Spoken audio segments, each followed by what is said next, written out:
Hello everyone, welcome to unlocked. यहाँ पे हम लॉ के कॉम्प्लेक्स कॉन्सेप्ट्स को इजी तरीके से समझने की कोशिश करेंगे।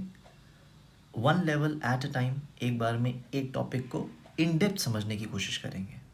ठीक, आज का हमारा लेवल 1 का टॉपिक है नेचर ऑफ द कॉन्स्टिट्यूशन। अब नेचर ऑफ इंडियन कॉन्स्टिट्यूशन हमें पढ़ना है स्पेसिफिकली, बट उससे पहले ये जानना इम्पॉर्टेंट है कि नेचर का मीनिंग क्या होता है। See, nature means the underlying principle which defines a person और अ कॉन्स्टिट्यूशन। अंडरलाइंग प्रिंसिपल है, डिफाइनिंग क्वालिटी है, कोर वैल्यूज़ आप कह सकते हैं। ठीक, अब फॉर एग्जाम्पल अगर हम किसी पर्सन के रिस्पेक्ट में बात करते हैं तो किसी पर्सन का नेचर काम हो सकता है या एग्रेसिव हो सकता है।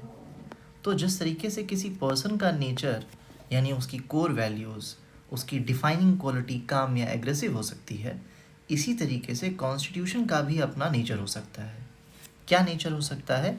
ये ब्रॉडली दो हो सकता है। पहला यूनिटरी और दूसरा federal.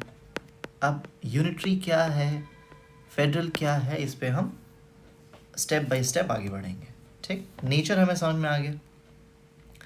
Nature is the underlying principle that defines the constitution, defines how the constitution will work, what are the core values of the constitution. ठीक है, तो वो हमें जानना है। अलग अलग कंट्रीज का नेचर अलग अलग हो सकता है। ठीक है, जैसे फॉर एग्जांपल यूएसए में फेडरल स्ट्रक्चर है, इंडिया में भी फेडरल स्ट्रक्चर है, जापान में, यूके में या फ्रांस में यूनिटरी सिस्टम ऑफ गवर्नमेंट है। तो यानी वहाँ के कॉन्स्टिट्यूशन का नेचर यूनिटरी है। ठीक, तो अलग अलग है। Now let's move on to the nature of Indian constitution, that what is the nature of Indian constitution. But हम डायरेक्टली जंप नहीं कर सकते इंडियन कॉन्स्टिट्यूशन के नेचर पे बिना ये समझे कि इंडियन कॉन्स्टिट्यूशन के नेचर कैसे ट्रांसफॉर्म हुआ है from the British era till the independence. So उसके लिए हम ब्रिटिश पीरियड में चलते हैं। देखिए, ब्रिटिशर्स ने स्टार्टिंग में सेंट्रलाइज्ड एडमिनिस्ट्रेशन करने की कोशिश की,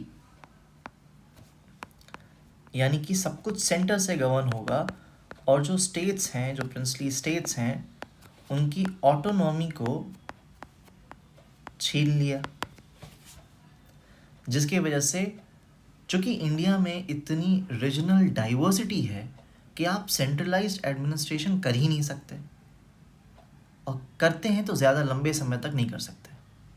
सो रीजनल डाइवर्सिटीज़ को भी अकोमोडेट करना इम्पॉर्टेंट था, जो ब्रिटिशर्स ने मिस आउट किया। लेकिन आगे चल के उनको इस बात का एहसास हो गया कि सेंट्रलाइज्ड एडमिनिस्ट्रेशन इंडिया में पॉसिबल नहीं है।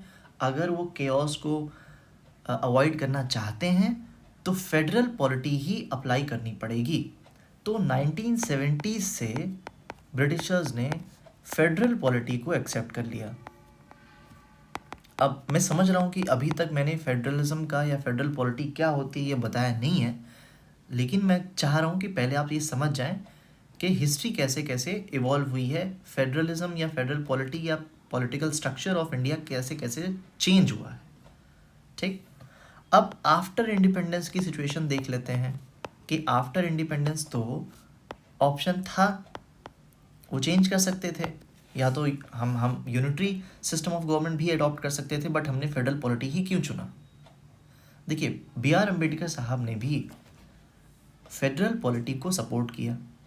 उनका ये कहना था कि देर आर टू एस्पेक्ट्स। पहला एस्पेक्ट है कि हमारा रीजनल एडमिनिस्ट्रेशन इम्पॉर्टेंट है, इसलिए इम्पॉर्टेंट है क्योंकि रीजनल डाइवर्सिटी है, और रीजनल डाइवर्सिटी होने के हिसाब की वजह से लोकल नीड्स को कंसिडर करके लोकल एडमिनिस्ट्रेशन इम्पॉर्टेंट है। इसीलिए रीजनल डाइवर्सिटी को हमें अकोमोडेट करना पड़ेगा। वी नीड टू अकोमोडेट और सपोर्ट रीजनल डाइवर्सिटी। दूसरा, उस समय बाबा साहब अम्बेडकर का ये भी कंसर्न था कि हमें प्रिवेंट करना है फ्रेगमेंटेशन और कोशिश करनी है कि हम एक यूनिफाइड नेशनल आइडेंटिटी शेप करना चाहते थे। ठीक, इन दोनों ही एस्पेक्ट्स को ध्यान में रख के हमको ये चुनना था कि क्या हम यूनिटरी स्ट्रक्चर ऑफ गवर्नमेंट चुनेंगे या हम फेडरल पॉलिटी चुनेंगे।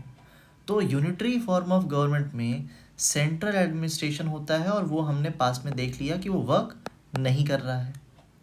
तो हमें तो रीजनल डाइवर्सिटी को रिस्पेक्ट करना है और नेशनल आइडेंटिटी भी क्रिएट करनी है, एक स्ट्रॉन्ग सेंटर की ज़रूरत है।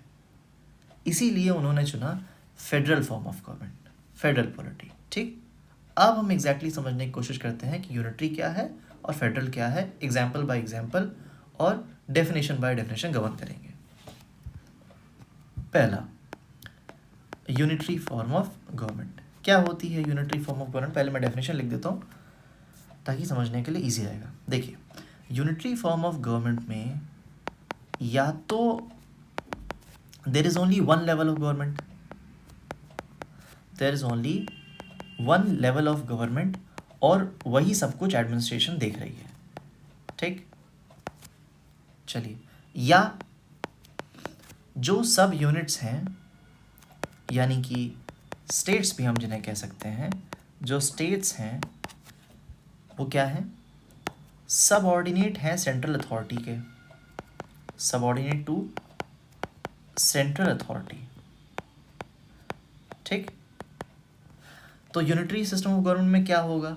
यूनिटरी सिस्टम ऑफ गवर्नमेंट में या तो लेवल ऑफ गवर्नमेंट, जैसे इंडिया में दो लेवल ऑफ गवर्नमेंट है, सेंटर और स्टेट, और after 73rd and 74th amendment हमारे पास 3 टियर ऑफ गवर्नमेंट है बेसिकली। ठीक, तो अभी मोटा मोटा क्या है, बेसिकली 2 लेवल्स ऑफ गवर्नमेंट हैं, स्टेट और सेंटर। अगर स्टेट और सेंट्रल गवर्नमेंट का डिवीजन है ही नहीं तो सवाल ही पैदा नहीं होता है कि वहाँ पर नेचर ऑफ कॉन्स्टिट्यूशन क्या है। It is इप्सो facto unitary form of government. ठीक, अब इसको ईजी तरीके से समझने के लिए हम एक चार्ट का यूज़ कर लेते हैं। देखिए, टोटल 3 सिचुएशंस हैं, टोटल 3 सिचुएशंस हैं। पहली सिचुएशन है कि सिंगल गवर्नमेंट है, दूसरी सिचुएशंस है कि ड्यूअल गवर्नमेंट है। ड्यूअल गवर्नमेंट में भी 2 सिचुएशन है। पहली कि स्टेट्स सबऑर्डिनेट हैं सेंटर के, और दूसरे में नॉट सबऑर्डिनेट, यानी कि स्टेट्स सबऑर्डिनेट नहीं है। ठीक, अब जहाँ पे सिंगल गवर्नमेंट है that is unitary form of government या यूनिटरी स्ट्रक्चर है उनका पॉलिटी का। अगर स्टेट्स सबऑर्डिनेट हैं सेंटर के then also it is unitary. लेकिन अगर ड्यूअल फॉर्म ऑफ गवर्नमेंट है और सेंटर और स्टेट गवर्नमेंट में पावर्स डिवाइडेड हैं और स्टेट गवर्नमेंट सेंट्रल गवर्नमेंट के सबऑर्डिनेट नहीं है, तो वो फेडरल स्ट्रक्चर को फॉलो कर रहे हैं या फेडरल पॉलिटी फॉलो कर रहे हैं या फेडरलिज्म फॉलो कर रहे हैं। एग्जाम्पल्स क्या क्या हैं? फेडरल पॉलिटी इस्तेमाल करने वाले कंट्रीज़ हैं इंडिया, यूएसए, और जो यूनिटरी फॉर्म ऑफ गवर्नमेंट को प्रैक्टिस करते हैं वो यूके, जापान और फ्रांस। ये कुछ एग्जांपल्स हैं। क्लियर पिक्चर के लिए मैं आपको बताऊं कि सारी की सारी कंट्रीज़ इस दुनिया में mostly unitary form of government practice करती हैं। ऑलमोस्ट अराउंड 25 कंट्रीज़ ही हैं वर्ल्ड में जो फेडरल पॉलिटी या फेडरल स्ट्रक्चर ऑफ गवर्नमेंट को फॉलो करते हैं। अब बाय डेफिनेशन फेडरल पॉलिटी भी समझ लेते हैं कि फेडरल पॉलिटी क्या होती है। देखिए, फेडरल पॉलिटी या फेडरलिज्म क्या है? If you go by the definition, federalism is a system of government in which the power is divided between center and state. Defining centre and state. ठीक, ये division, अगर ये एसेंशियल्स कंडीशंस पूरी हो रही हैं, अगर पावर डिवाइडेड है सेंटर और स्टेट के और स्टेट सबऑर्डिनेट नहीं है सेंट्रल गवर्नमेंट के, तो यहाँ फेडरल स्ट्रक्चर फॉलो हो रहा है। लेकिन अगर पावर्स का डिवीजन है और स्टेट गवर्नमेंट सेंट्रल गवर्नमेंट के सबऑर्डिनेट है, तो वो यूनिटरी फॉर्म ऑफ गवर्नमेंट होगी। ठीक, unitary form of government for example UK, Japan और फ्रांस में।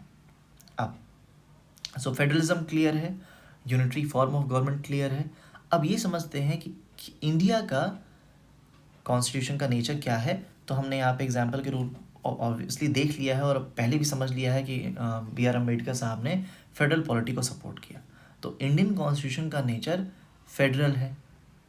अब इम्पॉर्टेंट बात यहाँ पे ये है कि सिर्फ यही एक कंडीशन नहीं है जो किसी देश के संविधान का नेचर फेडरल होना निश्चित करती है।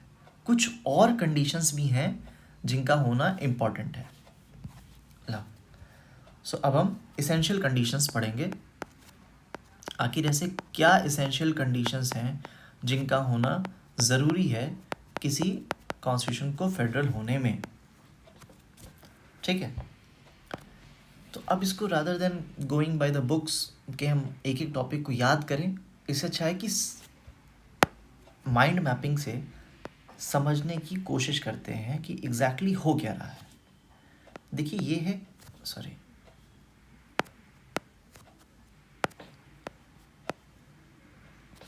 ये कॉन्स्टिट्यूशन है और ये सेंट्रल और स्टेट गवर्नमेंट्स हैं।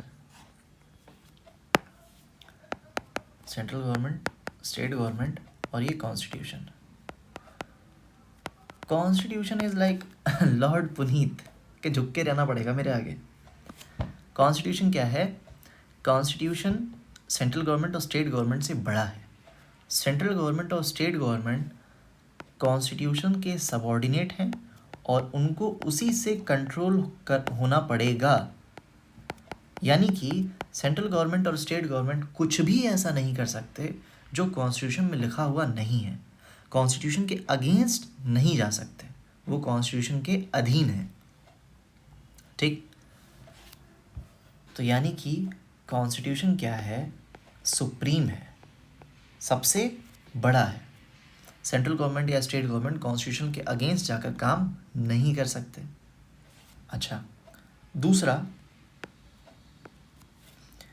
कॉन्स्टिट्यूशन को रिटन होना चाहिए। क्यों होना चाहिए रिटन? आखिर ऐसी क्या ज़रूरत है? देखिए, कॉन्स्टिट्यूशन अगर रिटन है तो जो डिवीज़न ऑफ पावर्स हैं वो स्पेसिफिकली, डिवीज़न ऑफ पावर्स जो हैं वो स्पेसिफिकली क्लियर तरीके से या अनइक्विवोकली मेंशन्ड होंगी। और अगर अनइक्विवोकली मेंशन्ड होंगी तो एम्बिग्विटी नहीं होगी कि what exactly is the power, किसी तरीके का मिस इंटरप्रिटेशन नहीं होगा। तो कॉन्स्टिट्यूशन को रिटन होना चाहिए। के.सी. वेयर साहब ने कहा कि अगर फेडरल पॉलिटी के लिए written constitution is a must, तो ये एसेंशियल कंडीशन है। कॉन्स्टिट्यूशन सुप्रीम होना चाहिए, सेंट्रल गवर्नमेंट या स्टेट गवर्नमेंट से ऊपर होना चाहिए। सेंट्रल गवर्नमेंट और state government should abide the constitution. और जो कॉन्स्टिट्यूशन में जो प्रोविजंस हैं regarding the division of power या डिस्ट्रीब्यूशन ऑफ पावर्स, वो स्पेसिफिकली मेंशन्ड होनी चाहिए। ठीक है, अच्छा, और क्या है कंडीशंस चाहिए? अब ये सुप्रीमेसी मेंटेन रहे, ये सुप्रीमेसी मेंटेन रहे, इसके लिए हमें ज़रूरत है, कॉन्स्टिट्यूशन की सुप्रीमेसी मेंटेन रहे, इसके लिए हमको चाहिए कि जो कॉन्स्टिट्यूशन के फेडरल स्ट्रक्चर्स को अमेंड करने का प्रोविजंस है वो रिजिड होना चाहिए, वो कॉम्प्लेक्स होना चाहिए। और रिजिड यानी कि एक मिनट, क्या हमारा इंडियन कॉन्स्टिट्यूशन का जो अमेंडमेंट प्रोसीजर है रिगार्डिंग द फेडरल स्ट्रक्चर, क्या वो रिजिड है? सो इसके लिए हम आर्टिकल 368 देखते हैं। आर्टिकल 368 कहता है कि अगर कुछ फेडरल स्ट्रक्चर में अगर किसी प्रकार का अमेंडमेंट करना है तो उसके लिए पहली कंडीशन है कि दोनों हाउसेस से 2/3 मेजॉरिटी से अमेंडमेंट का बिल पास होगा। इसके बाद इतना ही नहीं, उस बिल को प्रेसिडेंट के पास जाने से पहले at least one half of the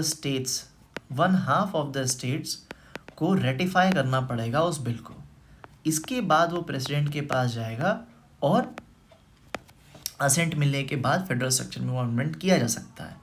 यानी कि यहाँ से दो बातें बहुत साफ हैं। पहली कि सेंट्रल गवर्नमेंट या state government unilaterally federal structure में किसी भी प्रकार का चेंज नहीं कर सकते, अमेंडमेंट नहीं कर सकते। और दूसरा, फेडरल स्ट्रक्चर अमेंड हो सकता है।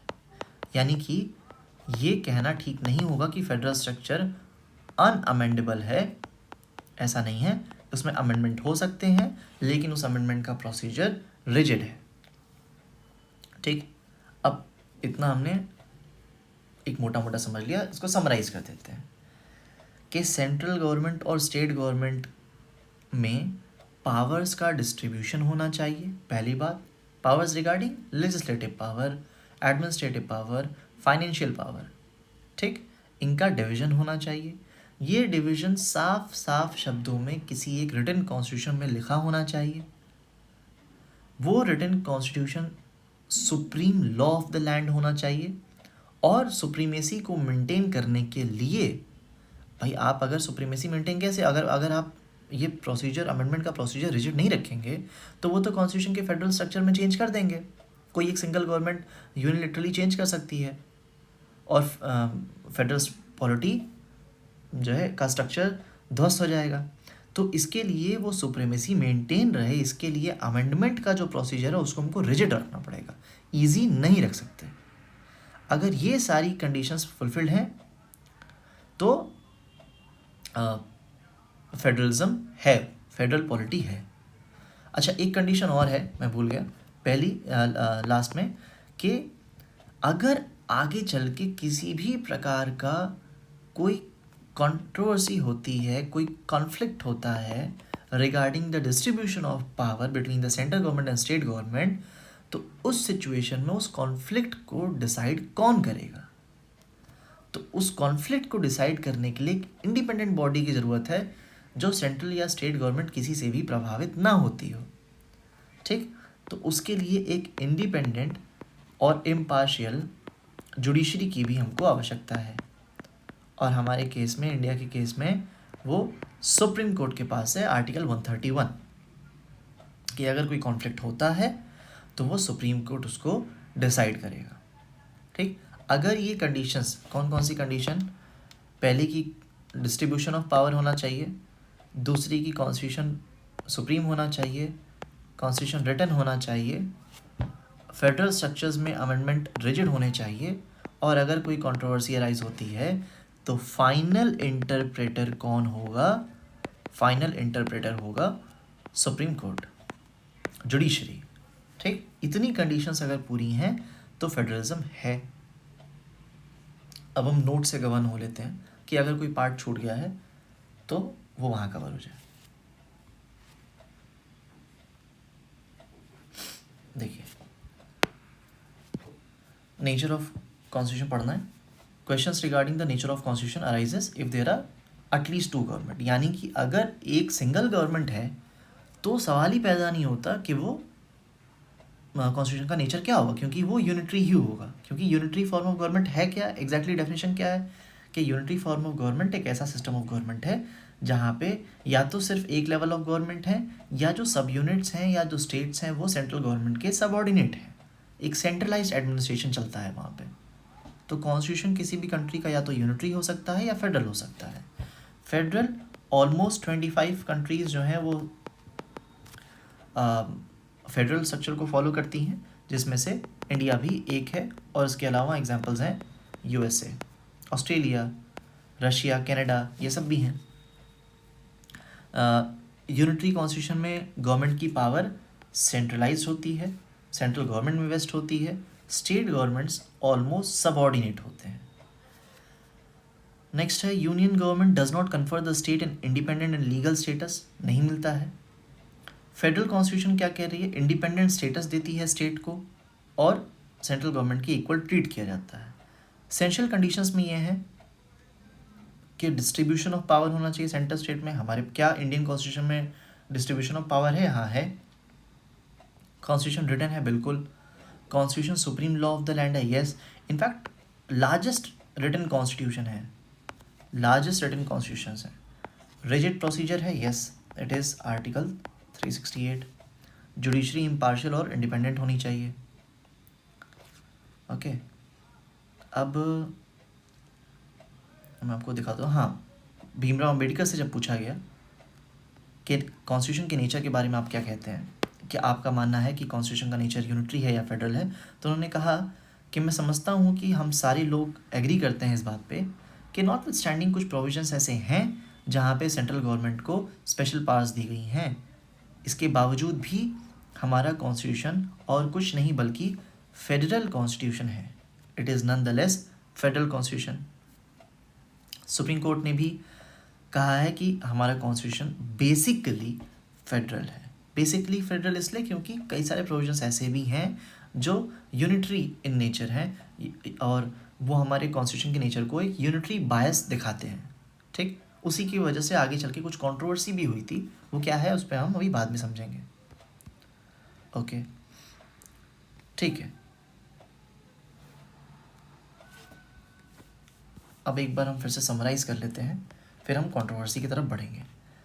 कॉन्स्टिट्यूशन का नेचर यानी कि डिफाइनिंग क्वालिटी। ठीक, नेचर यानी कि डिफाइनिंग क्वालिटी होती है। पर्सन्स के रिगार्डिंग अगर हम बात करें तो काम या एग्रेसिव हो सकता है, और अगर कॉन्स्टिट्यूशन के रिगार्डिंग बात करें तो यूनिटरी या फेडरल हो सकता है, यूनिटरी या फेडरल हो सकता है। अगर हम इंडियन कॉन्स्टिट्यूशन के नेचर के बारे में बात करें तो ब्रिटिशर्स ने जब स्टार्ट किया तो उन्होंने सेंट्रलाइज्ड एडमिनिस्ट्रेशन रखा, बट लेटर ऑन उनको समझ में आया और उन्होंने फेडरल पॉलिटी 1917 से ऑलरेडी इस्टेब्लिश कर दिया इंडिया में। आगे चलकर इंडियन कॉन्स्टिट्यूशन के फ्रेमर्स को भी लगा कि उस समय की सोशियो इकोनॉमिक कंडीशंस को ध्यान में रखते हुए, उस समय के हिस्टोरिकल कॉन्टेक्स्ट को, रीजनल डाइवर्सिटी को कंसिडर करते हुए सही यही होगा कि फेडरल पॉलिटी के कॉन्सेप्ट को ही रिकॉग्नाइज़ किया जाए। सो आफ्टर इंडिपेंडेंस भी हमने फेडरल पॉलिटी ही कंटिन्यू की। फेडरलिज्म क्या होता है? फेडरलिज्म एक सिस्टम ऑफ गवर्नमेंट है। फेडरलिज्म एक सिस्टम ऑफ गवर्नमेंट है जहाँ पर सेंट्रल और स्टेट गवर्नमेंट में पावर्स का डिवीज़न है, पावर्स का डिवीज़न है। वो डिवीज़न बहुत क्लियरली कॉन्स्टिट्यूशन में लिखा हुआ है। वो कॉन्स्टिट्यूशन सुप्रीम है, उसको किसी भी प्रकार की गवर्नमेंट ओवरराइड नहीं कर सकती है, बल्कि दोनों ही फॉर्म ऑफ गवर्नमेंट्स को वही पावर्स हैं जो कॉन्स्टिट्यूशन में लिखी गई हैं। अगर वो उसके अवहेलना करते हैं या उसके अगेंस्ट जाकर कोई काम करते हैं तो कोर्ट्स में जाकर उस कॉन्फ्लिक्ट को रिजॉल्व किया जा सकता है। तो इंडिपेंडेंट जुडिशरी है, कोर्ट्स हैं। फेडरल स्ट्रक्चर के रिगार्डिंग जो भी प्रोविज़न कॉन्स्टिट्यूशन में है उनका अमेंडमेंट इतना आसान नहीं है, रिजिड है। रिजिड क्यों है? क्योंकि उसमें 2/3 मेजॉरिटी से दोनों ही हाउसेस से पास होना होता है, यानी कि लोकसभा और राज्यसभा से, और एटलीस्ट 1/2 यानी कि हाफ ऑफ द स्टेट्स, पूरे भारत में जितने भी स्टेट्स हैं उसके हाफ ऑफ द स्टेट्स की कंसेंट भी लेनी पड़ेगी ऐसे अमेंडमेंट को, के बिल को पास कराने के लिए। फिर आगे चलकर प्रेसिडेंट ऐसे बिल को अगर कंसेंट दे देते हैं तो पास हो जाएगा। ठीक, इसेंशियल कंडीशन हमारी पूरी हो गई। अब कंट्रोवर्सी पे चलते हैं। कंट्रोवर्सी यानी कि ऐसे कौन से प्रोविजंस हैं जो इनकंसिस्टेंट हैं फेडरल प्रिंसिपल्स से। ठीक, कंट्रोवर्सी क्या है? या कुछ प्रोविजंस ऐसे हैं जो यूनिटरी इन नेचर हैं। ठीक, अब इसके लिए मैं कुछ कमेंट्स आपको दिखा देता हूँ ताकि आपको एक अंदाज़ा लग जाएगा कि आखिर ये कंट्रोवर्सी है क्या।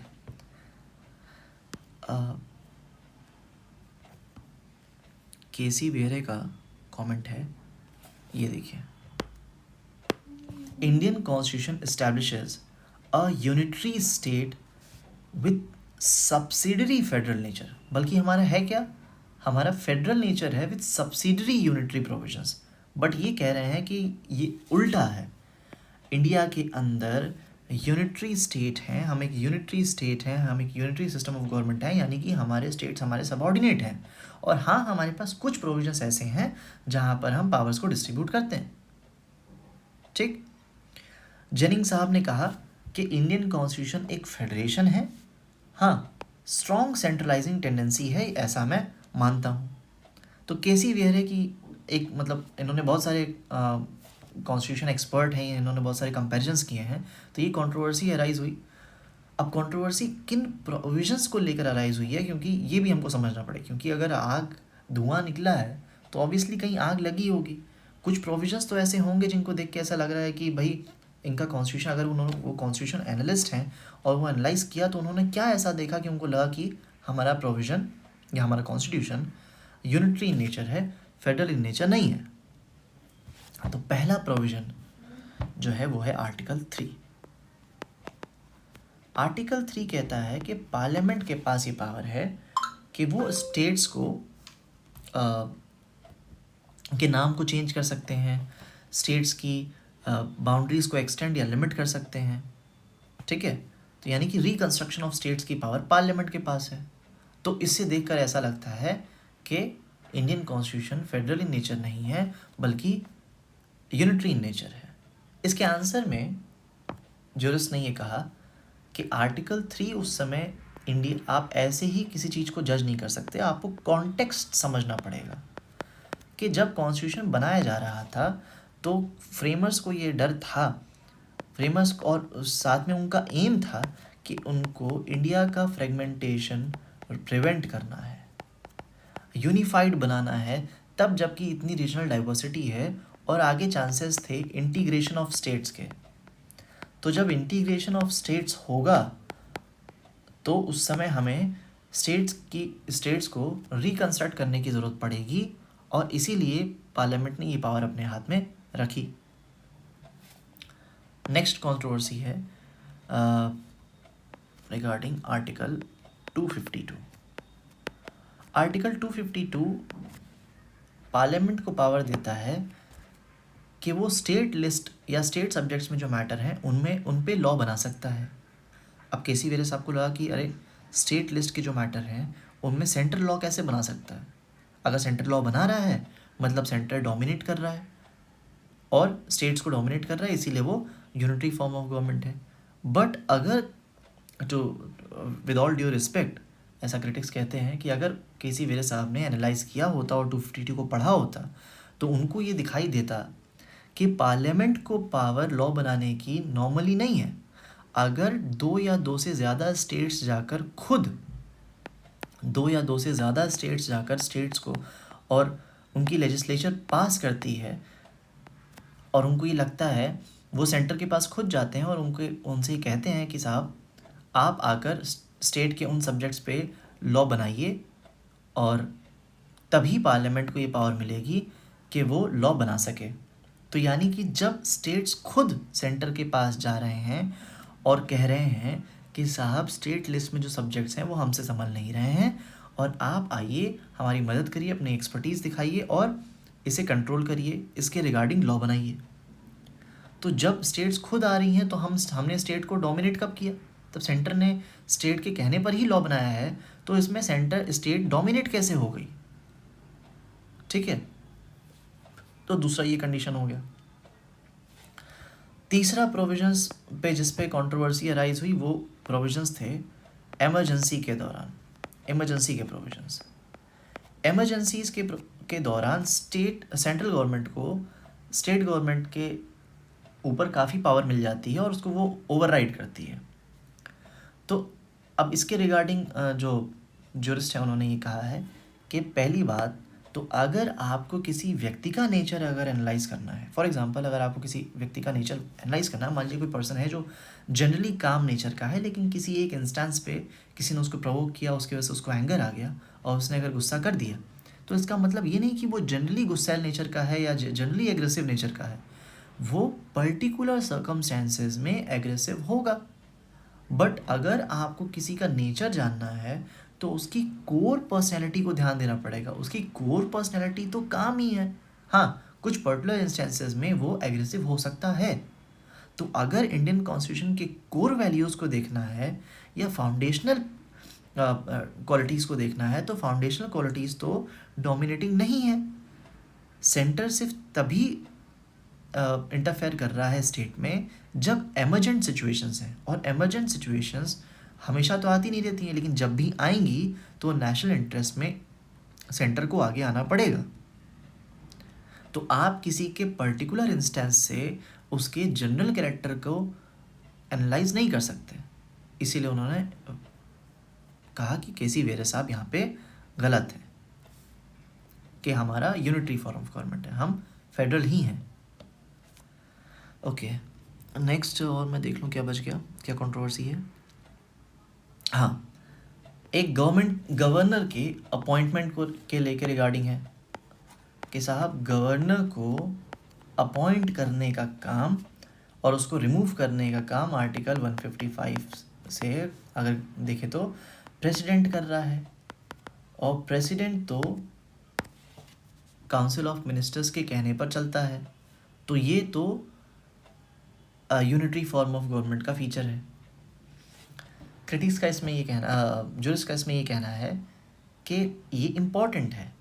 अगर आप गवर्नर को स्टेट गवर्नमेंट अपॉइंट करने लगे गवर्नर को, तो स्टेट गवर्नमेंट और गवर्नर मिलकर आपस में, मतलब जो सीएम है एंड इट्स काउंसिल और गवर्नर मिलकर कोई भी लॉ पास करेंगे, और वो शायद कॉन्स्टिट्यूशन के अगेंस्ट भी जा सकता है। तो गवर्नर को प्रेसिडेंट पे कंट्रोल होना चाहिए, ताकि अगर कभी भी आगे चल के अगर स्टेट गवर्नमेंट कॉन्स्टिट्यूशन के अगेंस्ट काम करती है, तो उस समय गवर्नर इस बात की सूचना प्रेसिडेंट को दे, और प्रेसिडेंट उस समय स्टेट इमरजेंसी लगा सकता है।